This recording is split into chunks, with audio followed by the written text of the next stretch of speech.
I'm really excited to introduce our next guest. Mina Munjee is I'm about to go through her bio. I'll do it quite quickly because she has so many letters after her name. It is boggling, but let me just give you a sense of all of the accomplishments that Mina has. She's a registered psychotherapist. She's a certified mindfulness facilitator, a teacher trainer, and a mentor, a corporate mindfulness trainer. So she's practicing across many disciplines. Craniosacral therapist. I don't know what that is. Maybe we'll learn what that is. Therapeutic and trauma-informed yoga teacher. She's taught in many, many capacities at the Center for Mindfulness Studies, the Center for Mindfulness Self-Compassion at University of California, San Diego, University of Toronto, Mindful Leader, Mindful Wellness, various hospitals. She's contributed here in Canada to CAMH and also several organizations, including the MasterCard Foundation, the Aga Khan Agency for Microfinance. You get the picture. She is very, very involved and has worked in private practice as well. Now, her focus, and sort of builds on what we heard from Dr. Kukin, is on trauma, trauma-informed care, somatic practices, including craniosacral techniques, race-based trauma, anti-oppression, and cultivating greater equity, diversity, and inclusivity and belonging for marginalized people. And as we have heard from Dr. Sally Zhao earlier and many others, what a moment for this kind of practice to be emerging. Let me tell you a little bit about her lecture and then we'll get to it. Mindfulness and Compassion as Resources for Race-Based Trauma. In recent history, the world has not just faced this viral pandemic, but a racial pandemic. I think we all remember probably where we even were when we heard what was happening with George Floyd in the United States and the set of circumstances that led to that, and what has come after it in facing a bit of a reckoning. We're facing that exact same reckoning here in this country with our Indigenous populations and other people of color. This is nothing new. Being on lockdown, however, has really instilled fear in our families, for our health, for our livelihoods, and for many of us left us feeling emotionally and physically vulnerable. So those recent events are sort of the backdrop of what we're going to hear from Mina.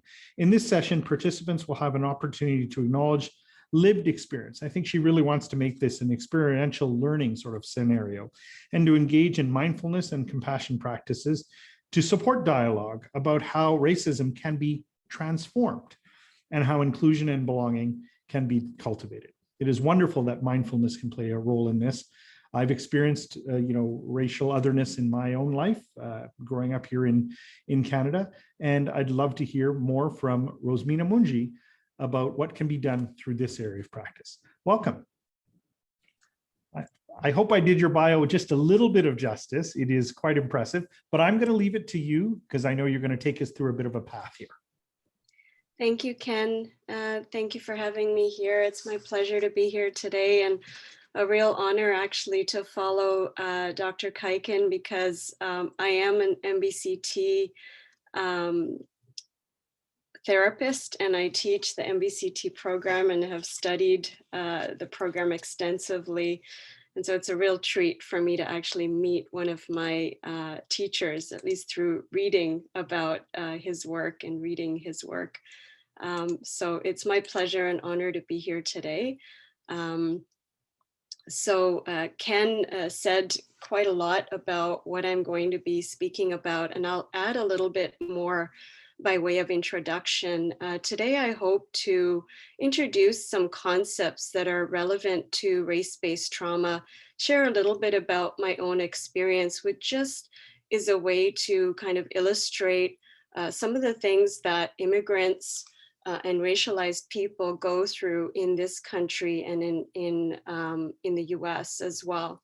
And so as Ken mentioned, I'm also going to be doing a very experiential approach, introducing some practice, and also looking to hear from those that are here in the webinar today in some particular ways, because I do like to hear other lived experiences and get to know the audience a little bit. And that actually breeds connection, connectedness which is something that is very important for social justice. We need to know each other and understand each other in order to feel motivated to create changes in our society and in our structures, which are definitely needed. So the experience of the pandemic and recent history has perhaps expanded this mainstream awareness of the difficult circumstances many individuals and communities have been facing through the ages. In addition to the pandemic, we have faced increasing racial tensions in our social systems across Canada and the rest of the world. So these recent events that have been mentioned already, discovery of the remains of Indigenous children at residential school sites, as well as the violence against Indigenous, Black, Asian, South Asian, and other racialized groups and individuals, as well as the intersections of gender and sexual orientation, religion, spirituality, ability, mental health, and all kinds of other identities have further exposed what has been long known to many BIPOC, Black, Indigenous, and people of color, about the dangers of discrimination, racism, oppression, marginalization of these groups of people and all the intersectionalities within them. So we have an opportunity to acknowledge some of our lived experiences and engage in some practice to support this dialogue. Healing from the effects of race-based trauma and engaging in providing care and teaching with an anti-oppression and anti-racism lens are lifelong endeavors. These require consistent self-reflection, awareness, cultivation of compassion for both ourselves and others, and an unwavering commitment to positive social and structural change.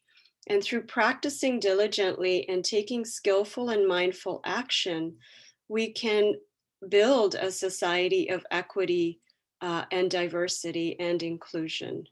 And these can flourish. But in order to do this, we need awareness. We need to acknowledge the systemic inequities and the social injustices in our world, as well as the traumatic effects of racism and oppression along the continuum, ranging from being ignored, um, set aside, opinions not heard, voices not heard, all the way to really serious trauma, such as including things like the murder of the Muslim family in recent news. And so the willingness needs to be there to examine unconscious bias, our internalized racism, harmful beliefs and behaviors in order to cultivate this positive change. So how can we bring, or how can those who wish to bring equity into our systems and who wish to support BIPOC people or be allies foster change? We can begin with these pillars of mindfulness, attention, intention, and attitude as foundations, and add practices and wise action informed by experience, by theory and research, as well as new research in support of raising awareness, opening dialogue, and examining how to be with the difficult rather than sweeping it under the rug, bypassing it away, sometimes with mindfulness, and how to build bridges and take wise and insightful action.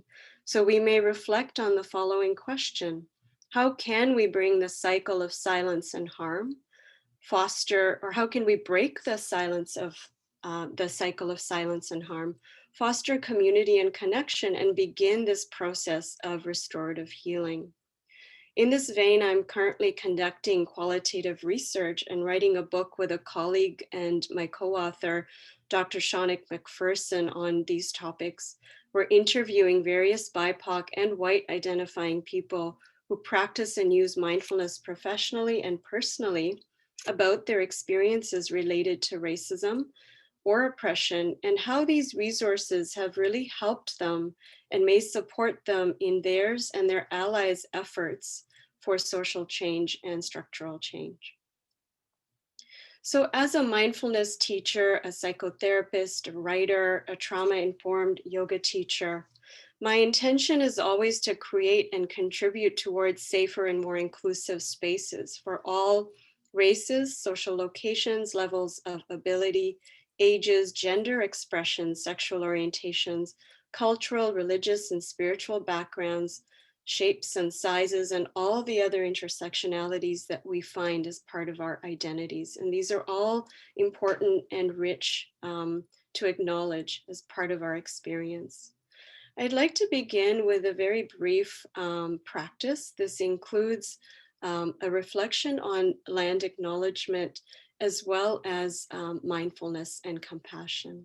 So I invite you to join me for this practice, beginning by choosing a place where you are now, where you feel connected with the earth, where you can gaze out a window, perhaps look at an aspect of nature or hold an aspect of nature close to you in your space. Maybe a plant, a rock, or some other object or image. And beginning just by paying attention to the sensations of your feet connected with the ground and a sense of your body breathing. And taking a few slow, full breaths, allowing the breath to be just as it is.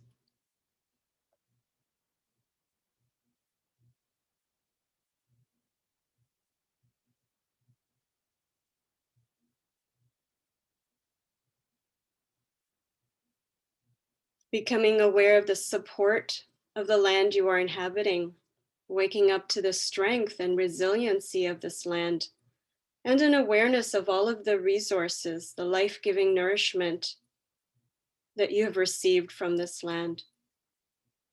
Asking yourself if you know the indigenous name of this land and repeating its name now, knowing we may be in different locations. I'm located in Toronto, Takaranto. Checking in with your intentions as well for engaging in this practice and for being here today.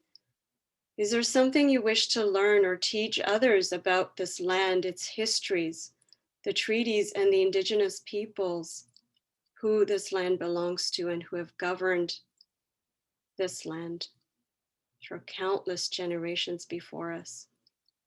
Reflecting on how you might honor nature and this land by taking care of it, by not harming it. Honor the indigenous peoples it has been taken from, the countless leaders, communities, and elders that have been here long before any settlers arrived and continue to live and thrive on this land. This land which has been here for thousands of years and will continue to be here long after we are gone.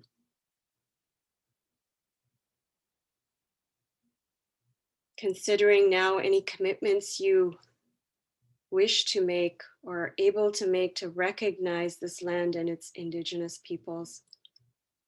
As a first step, perhaps starting a dialogue with others in your community to learn more about the land and its history, increase indigenous presence in your workplace and community, or encourage those with power in institutions, corporations, and those with privilege to give back the land to its rightful stewards. And this is the first step of many, many, many steps that need to be taken towards reconciliation and positive change. This is my personal commitment as well. So, taking a few moments now, silently, just to reflect,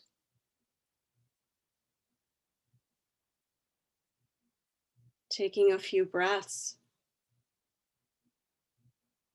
aware of the sensations of breathing.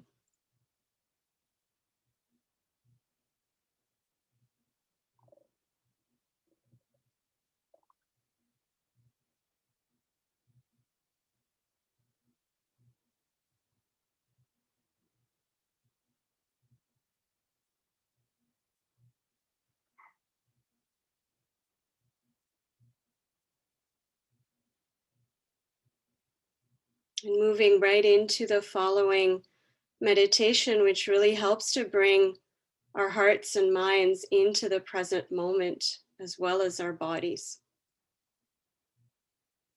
In this posture that you've chosen, sitting in a way that is supportive, allowing your eyes to close perhaps partially or fully, and beginning by listening to the sounds around you, sitting in the midst of these sounds and just letting them come to you.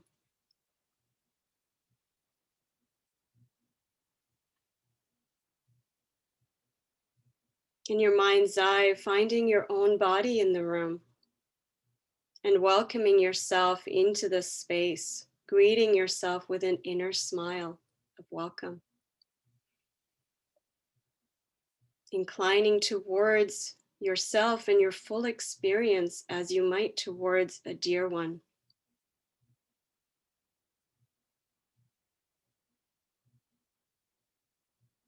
And then dropping your awareness into your body and feeling the sensations in your body right now.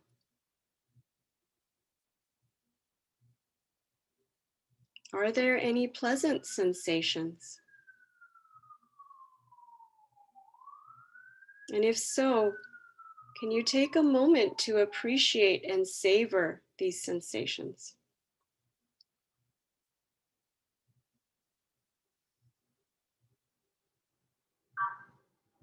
Are there any unpleasant sensations?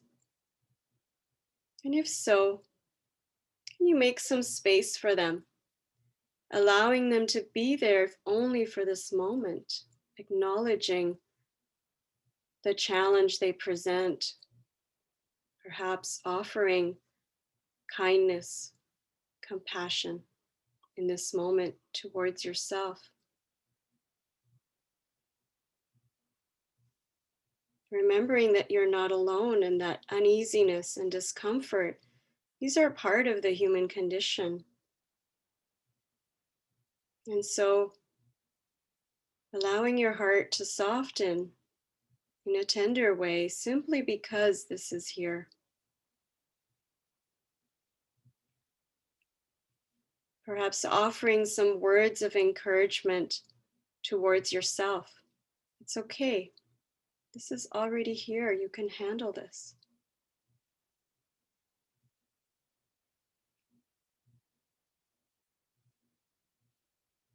And finally, appreciating the effort and the good intentions that brought you here today. Already an act of mindfulness and compassion or self-compassion.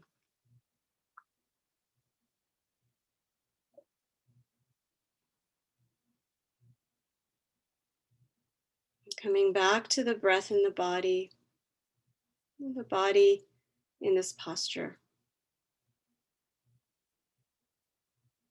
And slowly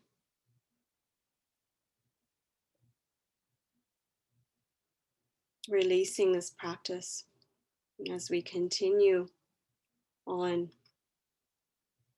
in this presentation. So thank you very much, everyone, for engaging in this practice with me.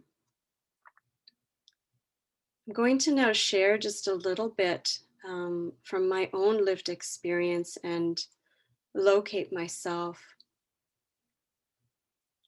My pronouns are she, her, and I also appreciate they.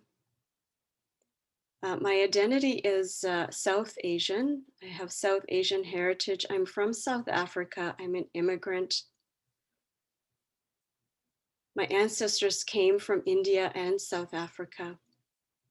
And my family has known poverty, discrimination, marginalization, and oppression, having lived in South Africa, as well as other parts of the world, and having witnessed all of these experiences and felt them myself in the lives of my parents, community members, and in the world. I struggled as a young person to feel feeling different or less than, finding a balance between my South Asian, Ismaili, Muslim, African, European, and Canadian values, which were all different from each other, and having to um, modify my behavior, change my accent, the way that I dressed in order to fit in, and being worried for my parents and my family when I realized my father didn't have a job and was being discriminated against because he looked too Arab when we arrived in this country. And at the same time, being grateful to be in this country.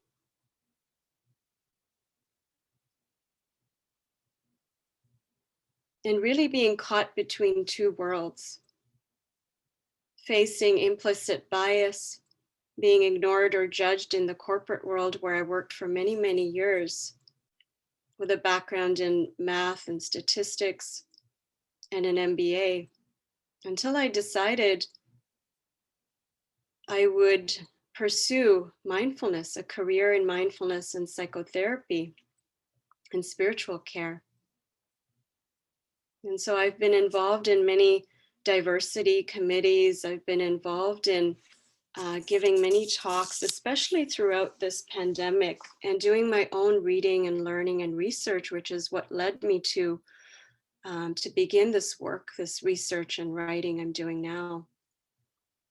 And I've also faced burnout and chronic pain from these experiences, which do end up in the body if they're not released in some way, if they're not processed. And also, I'm not alone.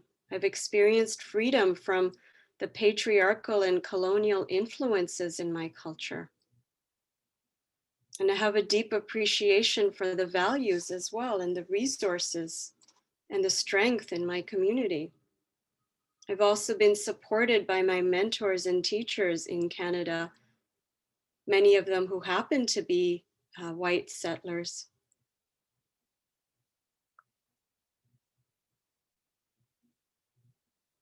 And so I'd like to say a few words now about critical race theory, which really supports my lived experiences and probably the experiences of many of those who are here today.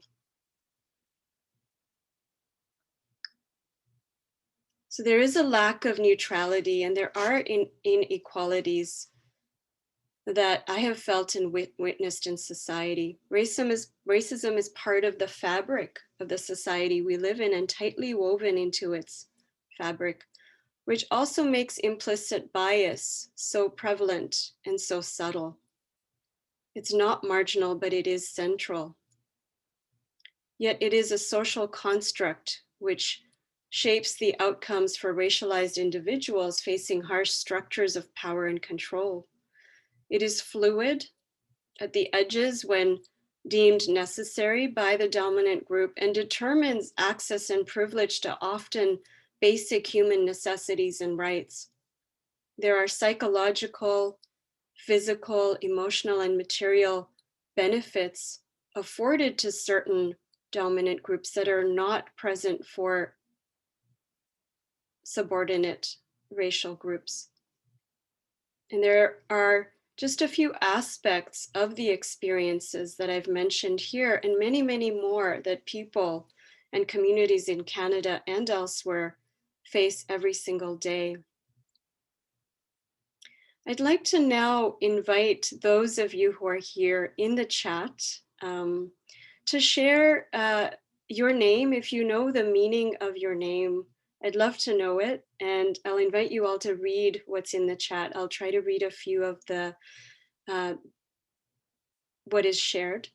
Also, if you can share your ancestral home, perhaps your current home, and any resources or challenges that you have had access to or faced as a newcomer, an immigrant, a BIPOC person, or an ally. So we'll take a few minutes just to give you a chance to do this. Thank you. Yifru means respect. Lovely.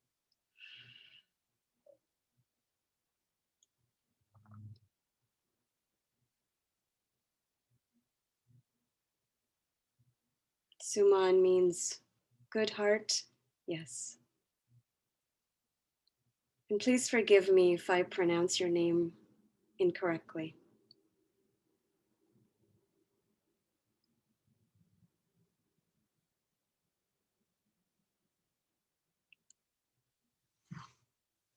Juan, God given. Yeah.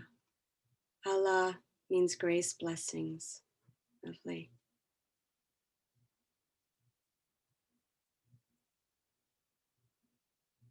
Ayudeji, double joy. Beautiful.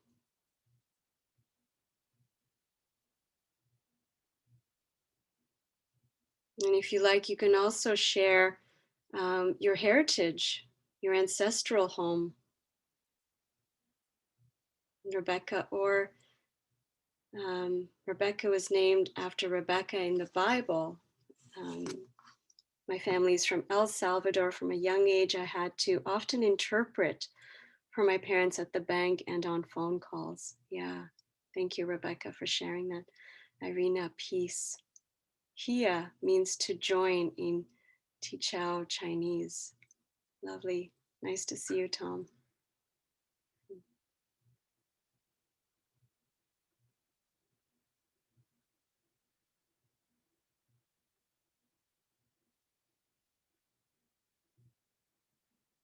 I'm curious about any resources that you have as well in your communities, in your heritage. Perhaps you've integrated these with mindfulness practices that you've been exposed to, and also any challenges you may have faced. What has gotten you through to where you are today? What has helped you? What are some difficulties you've had? Ken is sharing, my family lived in Uganda. They had to leave because South Asians were on the verge of being expelled or worse. We are so privileged to have found a home in Canada where I was raised. Yes, thank you, Ken. Yes, I have family in Uganda as well. And deep gratitude for Canada at the time for taking so many refugees and immigrants into the country.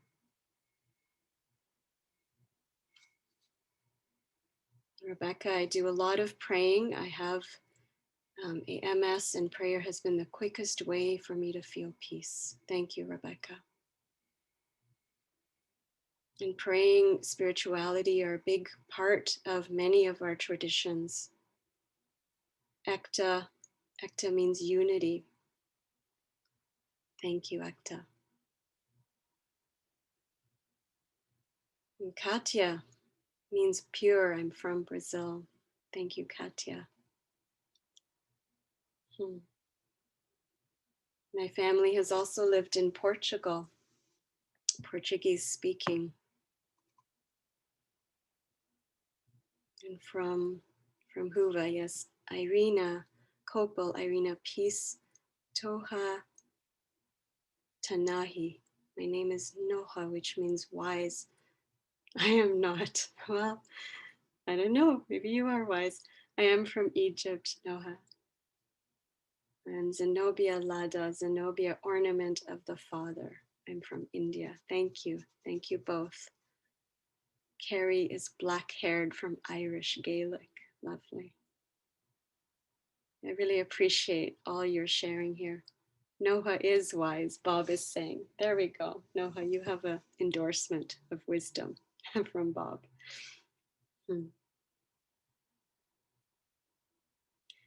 So I'm really appreciating all of your sharing. Anthony Ma, my ancestry is Southern China. My father was raised specifically in Hong Kong when it was colonized by the British. Hong Kong is no longer colonized. Yes. Thank you, Anthony. I'm going to ask that you keep using the chat and putting in your resources, the story of your name, your ancestry, your heritage. This is really important for us to know who's here. Who are we sharing this space with? I feel privileged to be here with you all and honored to hear your stories and your names. Yes, Joanne, God is gracious. Lovely. Zakia, smart. Yes. Such beautiful meanings as well. Appreciating the meanings. And Tom, here, our family came from Singapore in the 70s. Yeah. Similarly, we arrived in the 70s, or late 70s. Chloe, unable to view the chat. Okay, maybe someone can help out Chloe to be able to see the chat in the background there. Chloe, I hope you can get access to the chat. So I'm going to continue. I'm going to continue on with some more practice because I know I'm probably running out of time at this point. Last one I'll read out is Raman, or Raman means pleasing. Yeah, thank you. I have an uncle named Raman. Beautiful. Okay, I can't resist. South Africa, Dolona, and the name means doll. Yeah, and my name means decoration. It's actually Persian. So I'm reading them out, and maybe I'll try to come back and read more out for those of you that can't see them. Thank you for letting me know.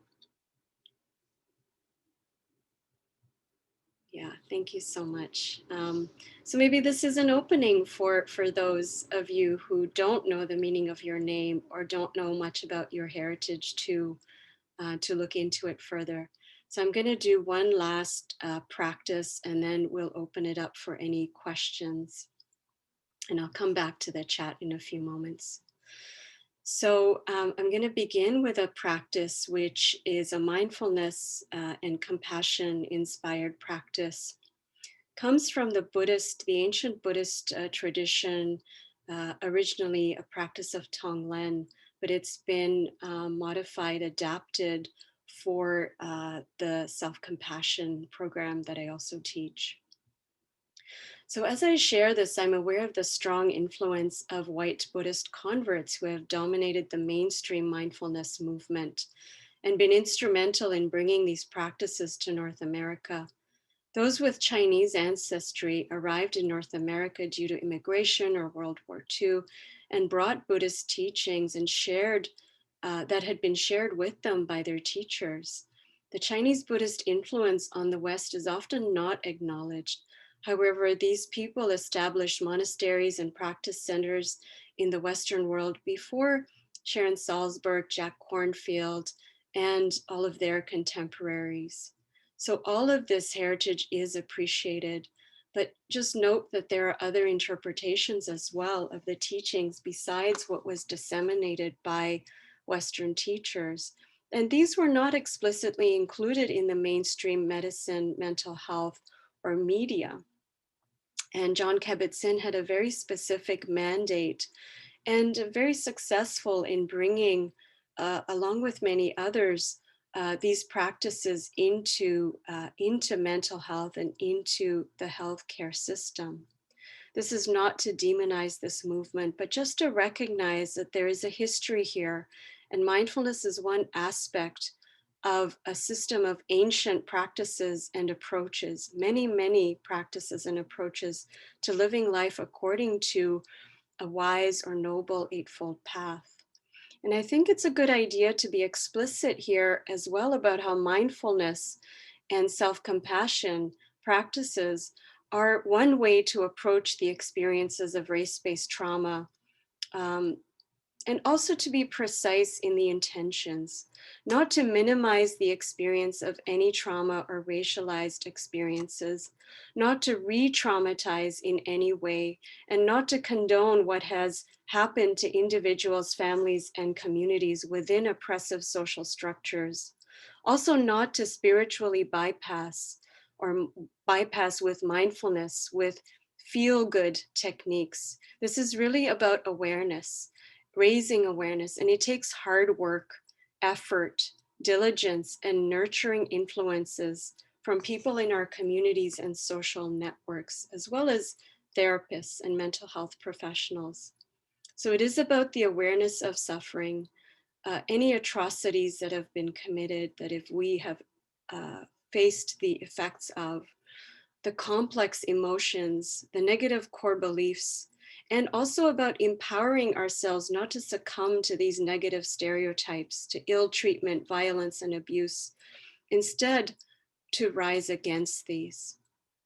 So when we do stand up against these influences and take wise action, we can do so in an effective way, whatever that looks like. The time and energy and effort that it takes to build connections, to build bridges. At the core, this requires ourselves, each and every one of us, to love ourselves enough to do this work. That love isn't often used necessarily in a clinical setting, that word love. And this is an extension to love one another's resources, families, cultures, communities, to have appreciation for all of our differences. And when we have experienced race-based trauma or any form of marginalization or oppression, we may hold tension in our bodies, in our psyches. So remembering now, before we engage in this practice, some words about safety, your own safety, checking in with yourself to determine if this practice feels safe for you, or if you need to make a different choice that will help to balance and regulate your nervous system in this moment. Asking yourself what you need. Are you feeling safe or challenged or overwhelmed? How can you best take care of yourself right now? And really acknowledging these feelings that arise rather than pushing them away. If you recognize you are feeling overwhelmed, then please stop this practice. Shift to becoming aware of something neutral or something positive in your space or in your body. Becoming aware of the soles of the feet supported on the ground. If you feel safe enough now to continue, we can go to the next step. So sitting comfortably, closing the eyes or keeping a partially open gaze. And if you like, offering yourself soothing or supportive touch as a reminder to bring kind, loving, attentive awareness to your experience and to yourself. Perhaps a hand on the heart or some other part of the body that feels supportive.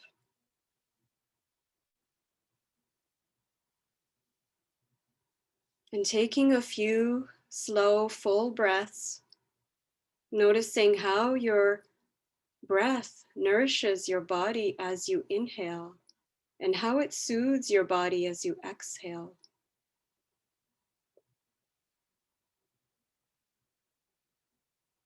Letting your body be as it is and letting your breath find its own natural rhythm. Feeling the sensations of breathing in and out.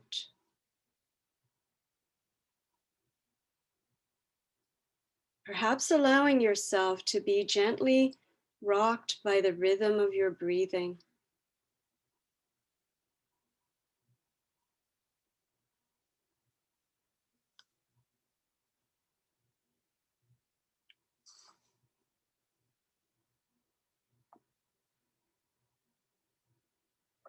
Beginning with focusing your attention on the inhale and allowing yourself to savor the sensation of breathing in, or the physical sensations, the movement of the in-breath.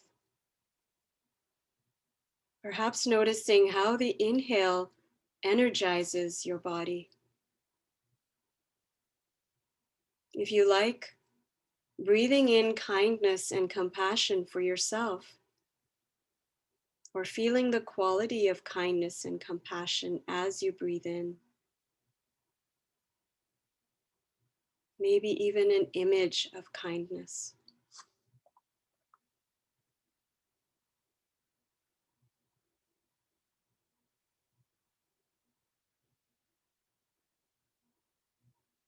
And now focusing on the out breath and feeling perhaps an ease of exhalation.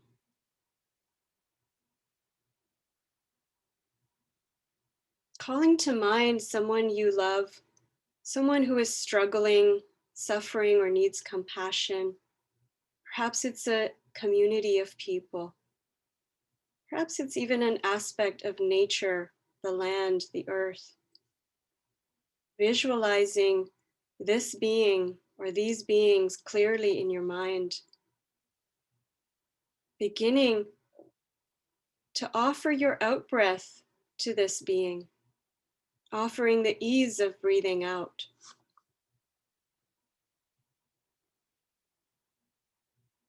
If you like, sending kindness and compassion to this being with each out breath, one after another.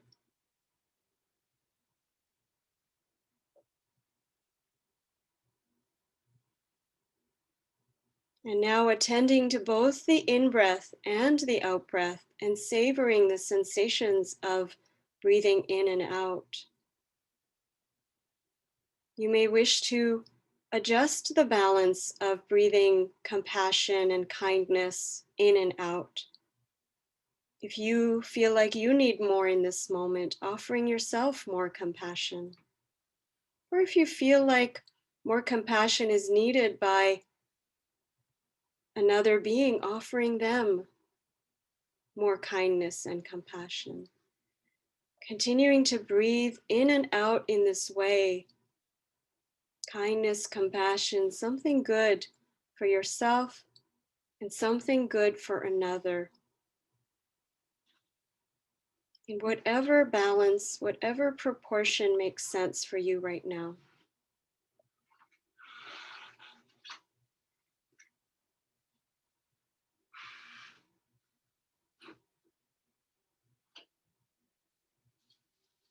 Continuing to breathe in and out naturally, rhythmically, like the ocean going in and out.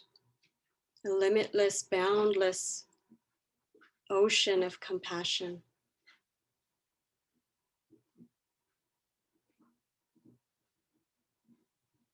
Accessing as much or as little as you can in this moment. And allowing your experience to be just as it is. Allowing yourself to be just as you are.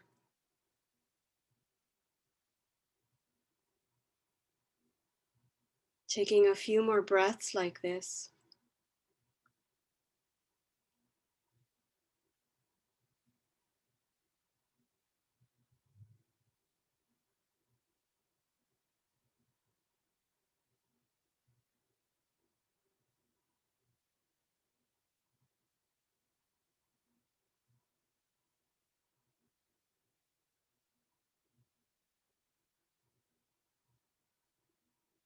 In the last few moments of this practice, I'd like to share a quote from Ruth King, a mindfulness teacher and author.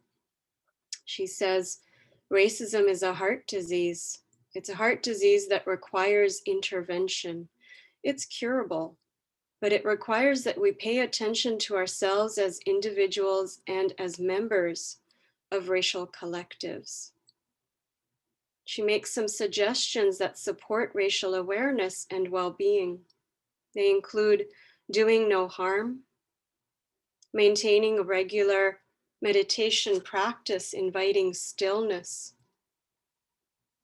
forming racial affinity groups for learning, expansion, and discussion, expanding creative expression and your connection with nature, investing in a culture of care, speaking out against injustice, sitting with what's difficult, cultivating kindness, mindfulness, and compassion for self and others.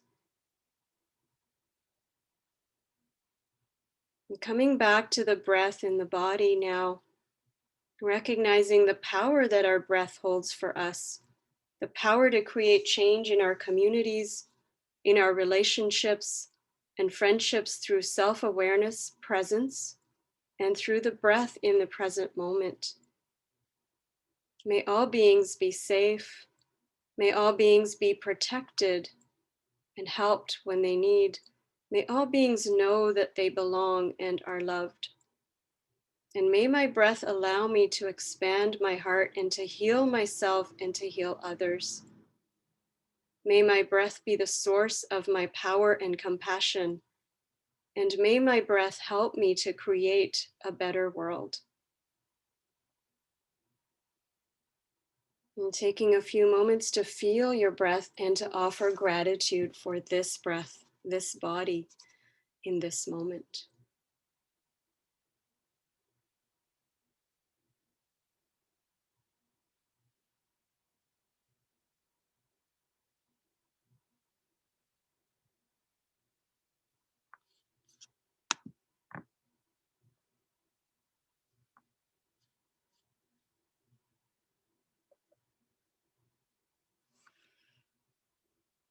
And now, whenever you're ready, slowly releasing this practice, opening the eyes if they're closed and bringing the attention back into our space. Thank you, everyone, for being here together today, for engaging in these explorations, these practices. I'm not sure how much time we have for questions. I'm going to leave it to Ken to decide that right now, or if I'm here still. If anyone has questions, Ken, you can send them to me, and I'll answer them on the side if needed. Yeah, thank you, Rosemina. Maybe we'll do that through the chat. We do want to move through the agenda, and at some point soon there'll be some lunch as well. So we want to make sure we're doing that. Thank you. What a beautiful experience. That was just, I mean, you started grounding us in nature. I was looking around the conference room I'm in to find some scrap of it. I did. And then you moved us towards compassion towards our own selves. I loved exploring our various histories, the beautiful names of all the people, many racialized people on this call. And then reminding us that gratitude is a huge part of this. It was an absolutely beautiful experience. So thank you very much for the work you do and for what you've brought to this conference. If you've got questions for Rosemina, please do include them in the chat. You can actually reach her directly through that chat, and you can continue the dialogue there. Rosemina, thank you.